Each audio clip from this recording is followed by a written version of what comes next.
City Council. Tonight I'm here in this chamber to speak about concerns that have been raised by my local taxi drivers, and they relate to the rise of the service called Uber and also its lack of compliance with the Ontario Highway Traffic Act and the city bylaws. What I'm going to say is not going to be popular with young Windsorites, but young Windsorites need to be very concerned about a service that is offered without appropriate workplace protection and without the legal protection, which would offer them protection when they use these services. We are huge advocates of forms of innovation. However, innovation must be bound by workplace laws, occupational health and safety laws, and laws that provide insurance and commercial protection for users. We have laws governing the taxi services at present, and it is my contention that these same laws should govern Uber services as well. For example, the Windsor Taxi operates legally under the Transportation Act. Additionally, it pays the municipal fees, the licensing fees, of up to $800, a full taxi insurance of $7,800, work cover is paid for drivers, liability gap insurance is paid for passengers, and a full taxi registration is paid. And that is roughly $600 a year.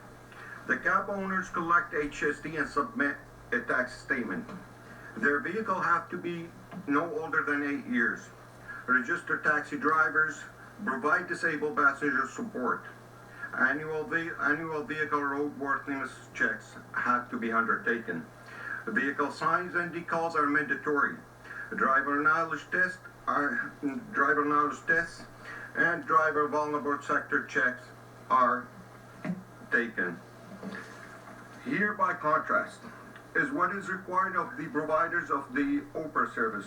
They are not legal. They're not legal under the Transportation Act. They actually operate illegally, and they have been issued with cease and desist orders all over the world. They pay no licensing fees to the government and pay no insurance for passengers. Uber pays the standard registration fee. Uber collects no HST and does not submit tax statement. It only restricts the vehicle to be no older than 10 years. It is not mandatory for them to provide disabled passenger support. There is no roadworthiness check required. It pays no signage fees. Uber drivers do not have to undertake a knowledge check test or police check test. They can have a blood alcohol level of up to 0.05% while they're operating their vehicles. No cameras are required unless of another serious concern.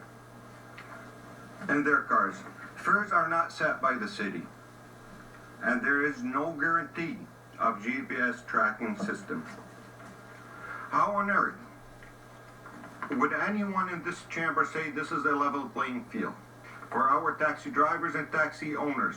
As a member of the taxi community and the union that represents them, I'm deeply focused on the jobs and workplace security. I'm incredibly concerned about this new standard that is able to be used by Uber. What we are starting to see and what we are hearing from across the country and around the world is that, notwithstanding the new employment opportunities that are arising, they are raising very hard questions about workplace protection and what the employment conditions will look like in the future. What I'm saying here may not be popular with some of the younger users or with people who might be looking for employment via Uber. I would like to make this point to them. Why would you work in such dangerous, deregulated environment? Why would you catch a service which is so deregulated? It is a bit like hopping on a plane that does not have a commercially qualified pilot.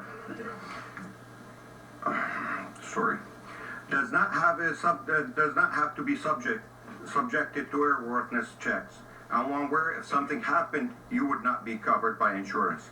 It is the same peril as a form of transportation that requires you to be going from point A to point B. Not done. You got 5 seconds to wrap up, Marwan. I'll jump to the end then, sir, Mr. Mayor. I thank you again for giving me this opportunity to speak in front of you tonight to try and express the frustration of the fellow taxi drivers. Before you vote, I ask you to take into consideration the future of families that invested years of their life proudly serving the city of Windsor. Thank you. Thank you very much, Marwan. Walter Bazina, General Manager of Vets Cab. Good evening.